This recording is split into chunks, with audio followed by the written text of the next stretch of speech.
Salam Kamir, kekaguman ilahi mengarah pada iman dan rahmat. Saudara-saudari, saya menjadi Raja Batu Akik, Raja Cincin, di mana seluruh jari saya beri cincin. Dan masih banyak itu puluhan lagi cincin yang saya simpan menjadi koleksi saya. Saudara-saudari yang terkasih, saya membayangkan apakah bisa batu akik ini menjadi cincin kawin ya untuk perkawinan? Apakah boleh ya? Menurut saya boleh, dan ini malah sesuatu yang aneh, yang mengesan, asal ceweknya nggak tersinggung. Dan juga cowok dan cewek, calon suami, calon istri, mempelai itu sudah tahu persis bahwa memang cincin kawinnya adalah batu akik. Akan menjadi hal yang menarik ya. Dan sekarang saudara-saudari yang terkasih, banyak orang mau menikah dengan aneh-aneh. Ada yang menikah naik Vespa, kemudian boncengan di foto. Kadang-kadang hanya prewednya saja, foto-fotonya yang boncengan naik Vespa. Ada yang naik sepeda ontel, ada yang naik becak. Ada juga yang hobinya naik gunung, maunya nikah di puncak gunung, kemudian diberkati di atas. Tentu saja ini semua harus izin orang tua, keluarga masing-masing, karena mau gak mau perkawinan itu tidak hanya dua sejoli, tetapi dua keluarga besar ingin bersatu, bertemu. Maka butuh juga mereka didengarkan, dan mereka butuh juga merestui. Saudara-saudari yang terkasih, perkawinan itu menjadi sakramen ketika yang menikah adalah dua orang dibaptis. Satu dengan satu, monogami, laki-laki dan perempuan, tidak bisa laki-laki dan laki-laki atau perempuan dan perempuan kalau di gereja Katolik ya. Kemudian seumur hidup, yaitu selamanya sampai maut memisahkannya. Nah, tetapi ya jangan kemudian mau kawin lagi pasangannya diracun, supaya konteks selamanya sebagai sakramen itu sudah selesai karena salah satu yang mati kemudian kawin lagi. Ya itu tentu saja dosa besar, dan tentu saja juga tidak akan diberkati oleh gereja dan Tuhan sendiri. Saudara-saudari yang terkasih, Injil hari ini bicara juga tentang perkawinan, dan yang bertanya ini kelompok kecil saja, namanya kelompok Saduki. Karena kelompok Saduki ini kelompok yang aneh. Jadi kalau kita membaca Injil selalu ada disebut tua-tua, yaitu para tokoh-tokoh yang disebut pinisepuh dalam adat Yahudi. Kemudian ahli Taurat, mereka yang terpelajar mempelajari kitab-kitab suci Perjanjian Lama. Kemudian orang Farisi, orang Saduki, orang Herodian. Herodian itu orang yang oportunis, di mana dia mencoba mencari keuntungan dari penjajah atau pemimpin. Herodes, kemudian juga orang-orang dari Romawi, maka mereka disebut Herodian. Mereka selalu mencari untungnya dalam hal kenikmatan hidup, entah itu kekayaan, posisi, jabatan, dan seterusnya. Kemudian orang Farisi itu orang terkemuka di bangsa Yahudi, di bait Allah, dan orang Saduki juga terkemuka. Tetapi bedanya, orang Saduki itu hanya percaya pada kitab Musa atau Taurat, yaitu 5 kitab Musa, Pentateh, Kejadian, Keluaran, Bilangan, Ulangan, Imamat. Ingat ya, 5 kitab Musa atau kitab Pentateh atau Taurat, yaitu Kejadian, Keluaran, Bilangan, Ulangan, Imamat. Itu semuanya tertulis dalam bagian pertama kitab suci kita atau Alkitab. Saudara-saudari yang terkasih, kalau orang Farisi percaya pada 5 kitab Musa itu dan sekaligus kitab-kitab setelahnya yang kemudian ditulis oleh entah itu zaman nabi-nabi, entah itu zaman hakim-hakim, tetapi juga raja-raja, Tetapi kalau Saduki, orang Saduki hanya percaya pada kitab Musa itu. Dan orang Saduki ini juga orang yang sudah terbuka pada budaya Helenisme atau budaya Yunani.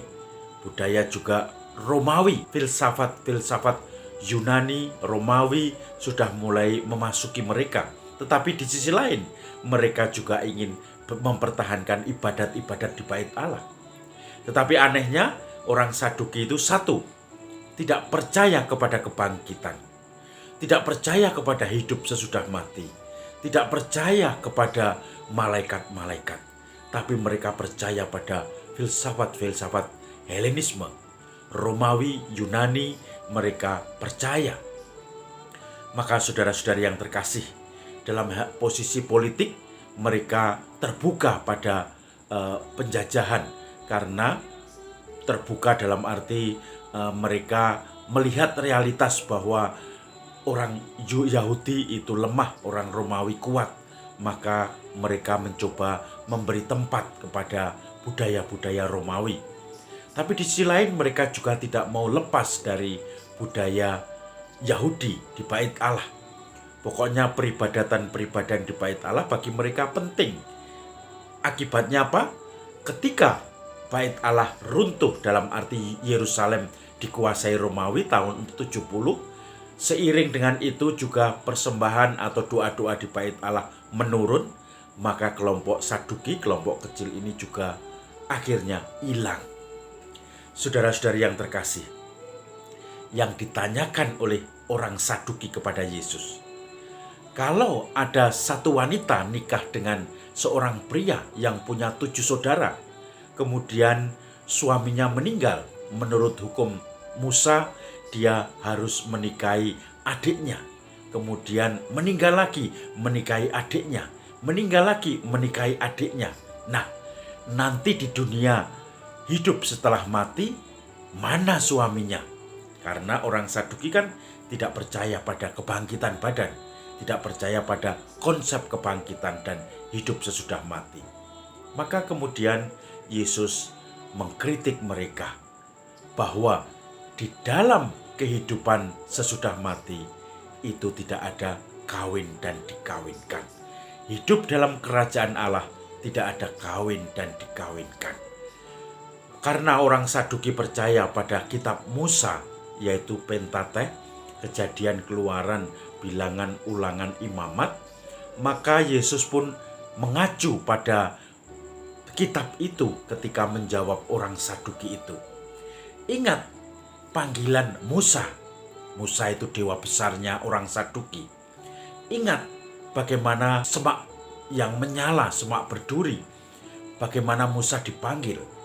Apa yang menjadi identitas Yahweh? Akulah Allah Abraham, Allah Ishak, Allah Yakub. Dia Allah orang hidup, bukan Allah orang mati. Kamu benar-benar sesat. Saudara-saudari yang terkasih, untuk melawan orang Saduki yang sangat mengagumi Musa, Yesus mengambil kitab dari kitab Musa, bagaimana pengalaman Musa dipanggil Tuhan di semak berduri, dan bagaimana Allah mengenalkan diri kepada Musa sebagai Allah yang hidup, Allahnya Abraham, Ishak, dan Yakub, Allah dari berbagai macam generasi. Dan disitulah ada kebenaran bahwa kebangkitan itu ada.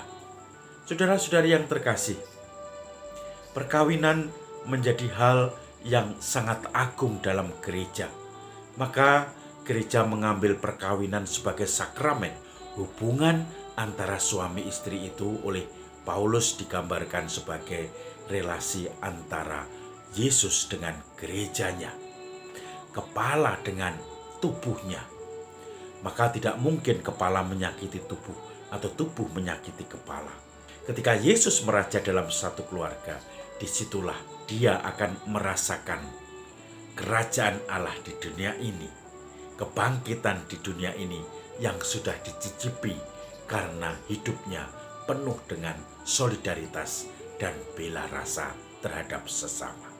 Dulu ketika saya bertugas di Jakarta, saya teringat satu pasangan pasangan yang sangat setia sampai wafatnya. Pasangan itu yang satu adalah pilot penerbang angkatan darat, yang satu harus di rumah, yaitu rumah dinas di tangsi militer. Mereka selalu berpisah, kalau kumpul bertemu paling hanya sekitar 1 minggu 2 minggu. Setelah itu mereka pisah agak lama karena tugas masing-masing.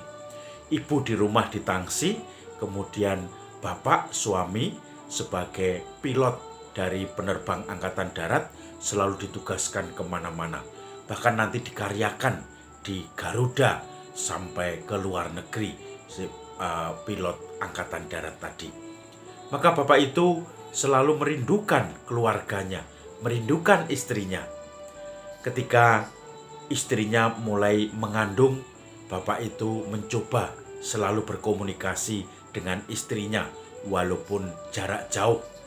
Dia membawa kalender kemana-mana, kemudian kalender itu dilingkari.